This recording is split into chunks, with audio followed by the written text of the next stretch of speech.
You owe us for every single thing we ever gave you. And we have the receipts. My brother didn't call first, he didn't text. He just showed up at my condo on a Tuesday morning with a manila envelope and my mother behind him, standing in the hallway with her arms crossed like she was daring me to shut the door in their faces. I didn't shut it. I should have. Before I tell you what was in that envelope, drop a comment and let me know where you're listening from. I want to see how far this reaches. I stepped back and let them in.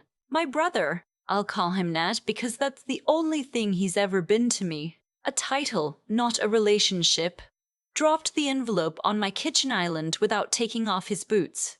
My mother walked past me like she owned the place, which, given what was about to happen, was almost funny in retrospect. Sit down, he said. I didn't sit. I leaned against the counter and waited. He slid the envelope toward me. Open it. Inside was a document, 12 pages, single-spaced, tabbed with color-coded stickers, at the top, in bold, financial reconciliation, contribution ledger. My name was in the header, so was a number that made the room tilt slightly. $380,000, itemized, dated, going back to the year I was born. Grocery contributions for my childhood household, prorated per person. A share of the mortgage from the house I grew up in, also prorated. My mother's time, listed as domestic labor and childcare services, billed at $22 an hour for what they had estimated as 6 hours per day, every day from birth to age 18. There was a line for my first winter coat, a line for a school trip to Ottawa when I was 11, a line for the dental work I had done at 14 when I cracked a molar on a piece of hard candy at a hockey game. $380,000, plus 4% annual interest compounded from my 18th birthday. My name is Sloan. I'm 31 years old, and I run a product sourcing consultancy out of a condo in Vancouver that I bought myself, furnished myself, and filled with plants I have managed not to kill for going on 3 years now. I do not have investors. I do not have a trust fund. I have a laptop, a good router, and a client list I built from nothing while my brother was busy being the son my parents had always actually wanted. You're doing well, my mother said. She said it the way you'd comment on the weather. Flat. Observational. It's time you paid back what made that possible. I looked at her. Then I looked at my brother. He had his hands in his jacket pockets and his chin up, which was a posture he'd been using since he was about 16 to make himself look bigger than he felt. I knew that posture. I had spent most of my life watching it from across the dinner table. You want me to pay you back, I said, for being my parents, for investing in you, my brother said, for everything they put in. You benefited from this family, Sloan. You used this family's resources. You don't just get to walk away and keep all of it. I put the document back on the counter, slowly, because my hands wanted to shake, and I was not going to give either of them the satisfaction of watching that happen. Here is what they didn't know. Standing in my kitchen on that Tuesday morning, I had been waiting for something like this for almost 3 years. Not this exact thing. Not a 12-page ledger with color-coded tabs. But something. Because this was who they were. This had always been who they were. And the only thing that had ever protected me from it was the fact that, for most of my 20s, they hadn't thought I had anything worth taking. I grew up as the background child. That's the only way I know how to describe it. My brother was 4 years older than me, and from the time I was conscious enough to understand the dynamics of my own household, it was clear that we were not competing for the same thing, because he had already won by existing. He was the one who played rep hockey. The one whose school pictures went on the mantle in frames. The one my parents drove 3 hours each way to watch in tournaments, while I stayed with my aunt and ate cereal for dinner and learned very early that invisibility was not the worst thing in the world. It had benefits, actually. Nobody watched what I was doing. Nobody asked questions. When I started freelancing at 22 small contracts, product research for e-commerce companies, my parents assumed it was a hobby. When I formalized it into an actual business at 24, They didn't notice. When I landed my first six-figure client at 26, I didn't tell them, not because I was hiding, because I already knew. I knew that the moment they saw value, they would find a way to claim it. My brother had been in and out of work for 6 years, a landscaping company he'd started with my father's money that quietly dissolved. A franchise opportunity that my parents had co-signed loans for, which had gone sideways within 18 months and left a mess that had taken 2 years to partially clean up. A real estate side project that I still didn't fully understand, but that had apparently involved my mother's line of credit in ways that were not entirely above board. He was not a bad person exactly. He was just a person who had been handed things his whole life and had never had to develop the muscles that come from not being handed things. And my parents loved him so completely, so reflexively, that they had made themselves complicit in every single one of his failures without ever once recognizing the pattern. When his latest venture, some kind of import business he'd been hyping at every family dinner for 2 years, finally collapsed in the fall, I felt the shift before I understood it. A call from my mother asking, very casually, how business was going. A text from my brother asking if we could grab coffee sometime, which we had not done voluntarily in approximately 4 years. A holiday dinner where both of them were watching me with an attention I wasn't used to and didn't trust. And then the envelope? "This isn't legal," I said. "You know that, right?" "Our lawyer says otherwise," my brother said. That was the moment something cold settled into my chest. Not fear exactly. Clarity. They had a lawyer. They had actually gone to a lawyer with a 12-page ledger of itemized parenting expenses and asked whether they could sue their adult child for the cost of her upbringing. And someone had apparently said something encouraging enough that they were standing in my kitchen with color-coded tabs. "Get out," I said. My mother's face did something complicated. She had a specific expression she used when she wanted to signal that she was the one being wronged. A kind of practiced fragility. Lips pressed together, eyes going soft and wounded. She deployed it now like a tool. "We're trying to handle this as a family," she said. "We're giving you a chance to do this privately, because we love you. But if you're going to be like this, get out of my home," I said again. "Both of you. Now." They left. My brother picked up the envelope on his way to the door, which I hadn't expected. I thought he was leaving it as a threat. Instead, he tucked it under his arm and walked out without looking at me, and my mother followed him, and the door closed, and I stood in my kitchen for a long time looking at my plants and the gray November light coming through the window. Then I called my lawyer. Her name is not important, but she is the most competent person I have ever paid money to, and when I told her what had happened, she was quiet for a moment and then said, "Okay, send me everything." They took the document with them. "Doesn't matter. I want everything else. Bank records, your business incorporation documents, anything that touches the years they're claiming. And Sloan, don't contact them. Not a text, not an email, nothing." I didn't sleep well that week. I'd like to say I did, that I was calm and methodical and unbothered, but that's not what it felt like. What it felt like was a specific kind of dread, like knowing a storm is coming and not being sure how bad it's going to be. My business was stable, but stable is not the same as untouchable. I had receivables coming in, contracts in progress, a quarter-end deliverable for my biggest client that I absolutely could not afford to miss. I worked. I kept working, because that was the one thing I had always known how to do. 3 weeks later, the actual lawsuit arrived. Promissory estoppel. Unjust enrichment. Language I had to look up and then look up again because the first time I read it, my brain kept sliding off the words. The claim was essentially that I had implicitly agreed, by accepting the benefits of being raised in their household, to compensate them for those benefits once I became financially able to do so.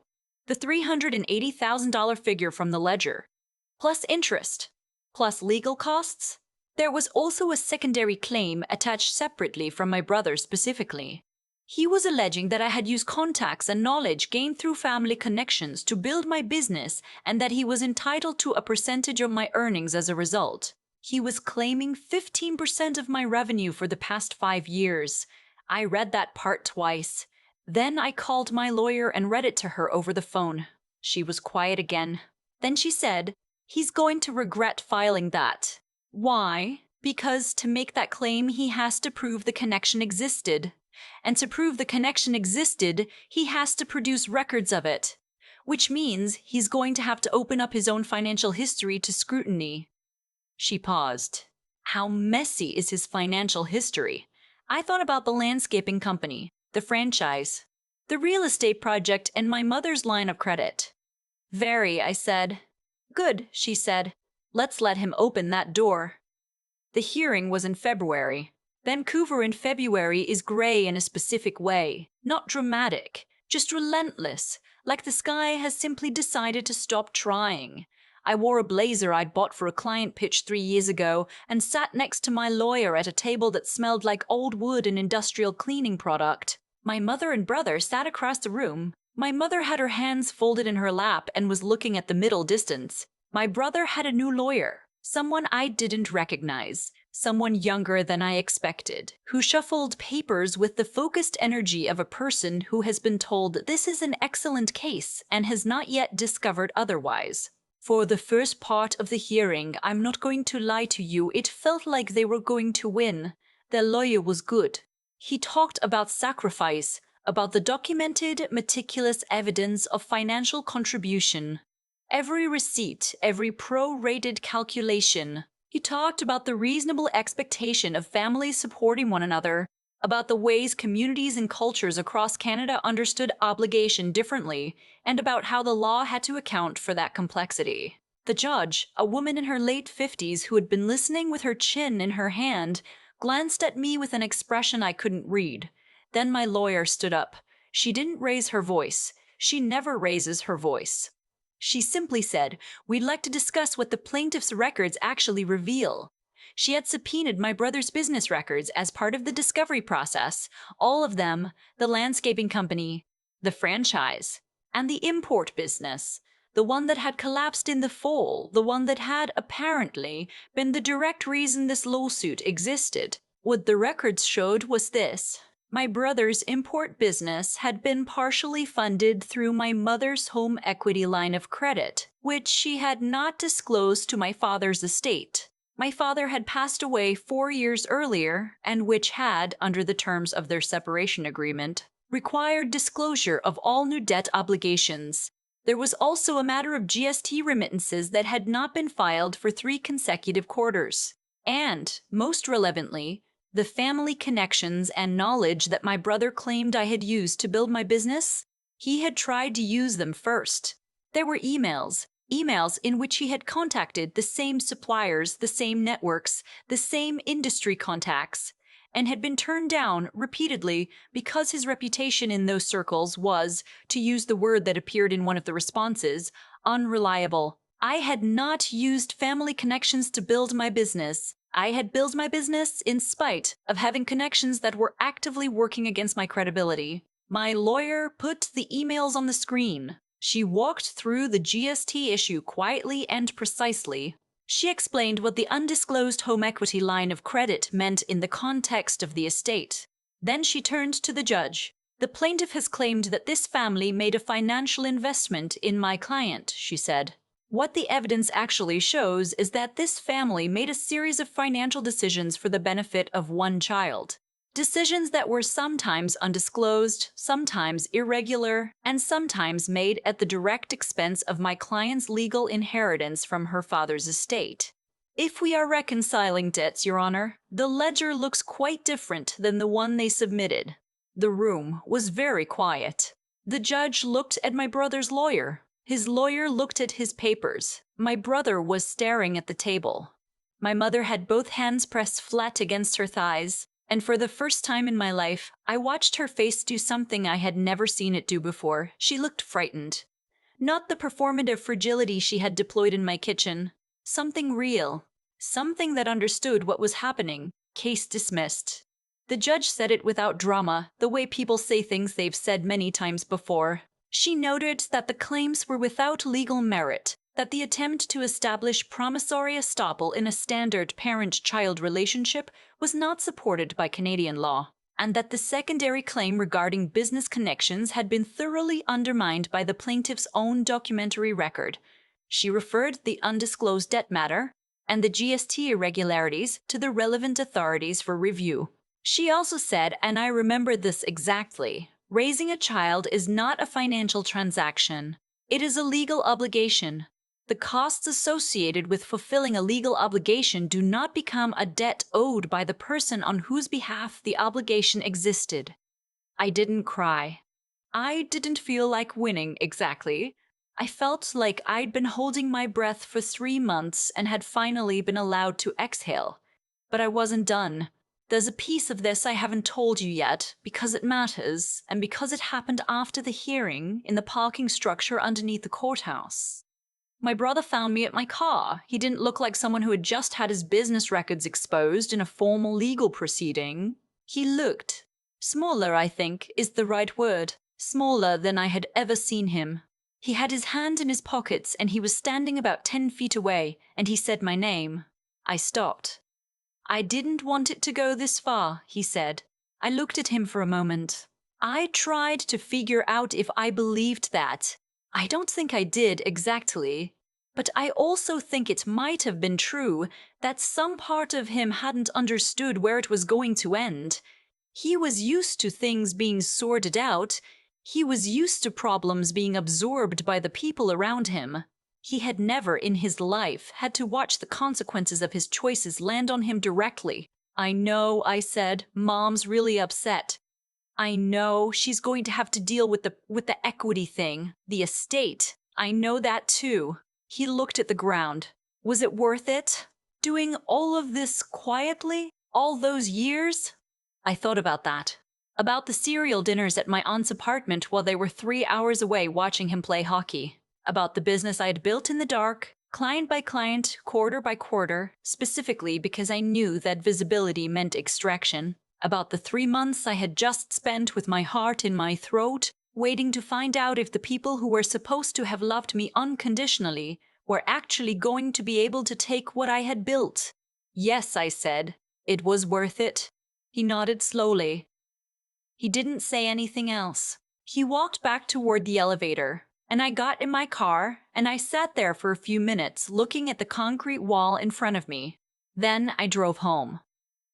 I didn't delete their numbers that night. I'm not going to tell you I did something dramatic or final, because the truth is messier than that. My mother called twice in the following week. I let both calls go to voicemail and I haven't listened to either of them. My brother has not called. I think he is dealing with the consequences of the GST situation, which is not my problem. What I did do the night I got home from the courthouse was open my laptop and check my project queue.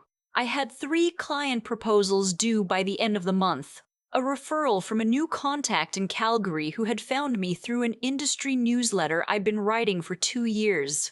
A retainer renewal from a client I'd been working with since I was 25, back when I was doing contracts out of a 1-bedroom apartment with a broken radiator and a view of somebody else's parking lot. The queue was full. The work was there. It had always been there. Because I had never stopped building it, not even when everything else was falling apart. I'm not telling you this story because I want you to feel sorry for me. I don't.